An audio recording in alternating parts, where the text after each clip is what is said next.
একটা দুর্বল গরু শরীর গড়ার জন্য জিমে যোগ দিল এবং লোকজনের সাথে ডাম্বেল তুলে এক্সারসাইজ করতে শুরু করলো। তখনই একটা রেডবুল তার পাতলা শরীর নিয়ে মজা করতে লাগলো। এটা দেখে গরুটা খুব নার্ভাস হয়ে গেল এবং জিম ছেড়ে একটা ফলের বাগানে চলে গেল। তারপর শরীর গড়ার জন্য সে প্রচুর ডালিমানার খেলো আর ড্রাগনের ক্ষেত থেকে সব ফল ছিঁড়ে খেয়ে ফেললো। প্রতিদিন সকালে উঠে সে 5000 কিলোমিটার সাইকেল চালিয়ে রেস দিত।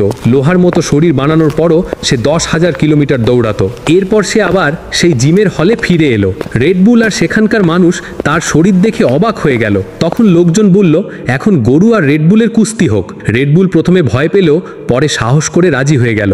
কুস্তি শুরু হবার আগে ইনাম ঘোষণা করা হলো। যদি গরু জেতে তবে জেলেবন্দি লাখ লাখ গরুকে মুক্তি দেওয়া হবে, আর যদি রেডবুল জেতে তবে জেলেবন্দি লাখ লাখ রেডবুলকে মুক্তি দেওয়া হবে। দুইজনই রাজি হয়ে মাঠে নামলো। লড়াই শুরু হলো এবং দুজনই পুরো জোরে লড়াই করতে লাগলো। তখন দর্শকেরা লড়াই থামিয়ে বলল, জয়ের সিদ্ধান্ত ভোটিংয়ের মাধ্যমে হবে। লাখো গরুকে মুক্তি দিতে চাইলে লাইক সাবস্ক্রাইব করে কমেন্টে লিখতে হবে গরু, আর রেডবুলকে মুক্তি দিতে চাইলে কমেন্টে লিখতে হবে রেডবুল। দেখা যাক লাখ লাখ গরু মুক্তি পাবে নাকি লাখ লাখ রেডবুল।